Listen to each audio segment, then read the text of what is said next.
പാവം P C George സ്ഥാനമോഹങ്ങളും ആശിച്ച് BJP-യിലെത്തിയിട്ട് ഒരു പുല്ലുവില പോലും ആരും കൊടുക്കുന്നില്ല.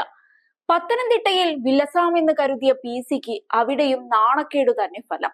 ഇപ്പോഴിതാ തുഷാർ സ്മോൾ ബോയ് ആണെന്ന് പറഞ്ഞ PC ജോർജിനെ കോട്ടയത്തെ NDAയുടെ തെരഞ്ഞെടുപ്പ് കൺവെൻഷൻ യോഗത്തിലേക്ക് ക്ഷണിക്കാത്തത് ശ്രദ്ധേയമാകുന്നു. PC ജോർജ് BJP-യിലെത്തിയ ശേഷം NDAയിൽ പോരു മുറുകുന്നുവെന്നതിന്റെ സൂചനയാണിത്. പത്തനംതിട്ട BJP സ്ഥാനാർത്ഥി അനിൽ ആന്റണിക്കെതിരെ പരസ്യമായി പ്രതികരിച്ച PC ജോർജ് കോട്ടയത്തെ NDA സ്ഥാനാർത്ഥി തുഷാർ വെള്ളാപ്പള്ളിയുമായും ഉടക്കിലാണ്. കഴിഞ്ഞ ദിവസം വെള്ളാപ്പള്ളിക്ക് നേരെ രൂക്ഷ വിമർശനമാണ് നേതാവ് ഉയർത്തിയത്. വെള്ളാപ്പള്ളിയെ പോലെ വൃത്തികെട്ട ഒരാൾ ലോകത്ത് ജനിച്ചിട്ടുണ്ടോ എന്നാണ് PC ജോർജ് ചോദിച്ചത്.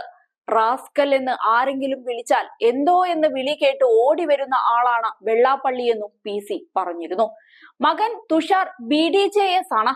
അപ്പനും മകനും എന്ന ബന്ധമല്ലാതെ മറ്റൊരു ബന്ധവും ഇരുവരും തമ്മിലില്ല.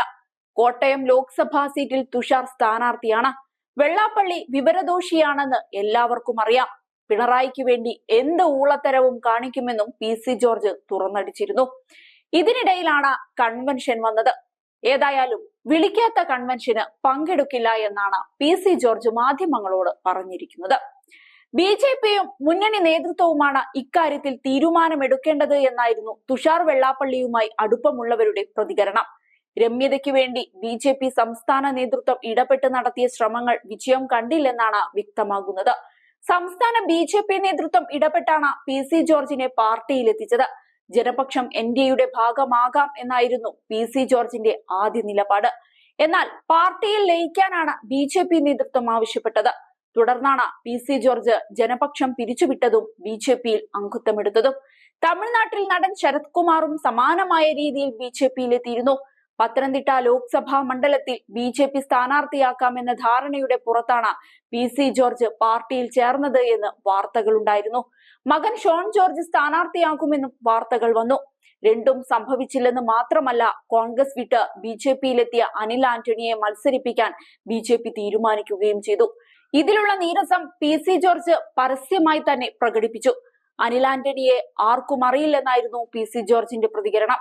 സ്ഥാനാർത്ഥിയാകുമെന്ന് കരുതി ക്രൈസ്തവ നേതാക്കളുമായി PC ജോർജ് ആദ്യവട്ട ചർച്ചകൾ നടത്തിയ ശേഷമായിരുന്നു അനിൽ ആന്റണിയുടെ വരവ്. തുഷാർ വെള്ളാപ്പള്ളിയും BDJS-ഉം എതിർത്തത് കാരണമാണ് തനിക്ക് സ്ഥാനാർത്ഥിത്വം നിഷേധിച്ചത് എന്ന സംശയവും PC ജോർജ് ഉന്നയിച്ചു. കോട്ടയത്തെ പ്രചരണത്തിന് PC ജോർജ് ഇതുവരെ എത്തിയിട്ടില്ല. അതിനിടയിലാണ് കൺവെൻഷൻ വരുന്നത്. സ്വന്തം ജില്ലയായിട്ടും കൺവെൻഷന് PC-യെ വിളിച്ചതുമില്ല. ജില്ലയിലെ പ്രധാന BJP നേതാവാണ് PC ജോർജ് എന്നതും എടുത്തു പറയേണ്ടതാണ്. മറ്റേതെങ്കിലും BJP നേതാക്കൾ പങ്കെടുക്കും. പാർട്ടി പറയുന്ന പരിപാടികളിൽ താനുണ്ടാകും. കോട്ടയത്തെ പരിപാടിയിലേക്ക് ക്ഷണിച്ചിട്ടില്ല. ക്ഷണിക്കാത്ത പരിപാടിക്ക് പോയി ഉണ്ണുന്ന സ്വഭാവം തനിക്കില്ല എന്നായിരുന്നു PC ജോർജിന്റെ പ്രതികരണം.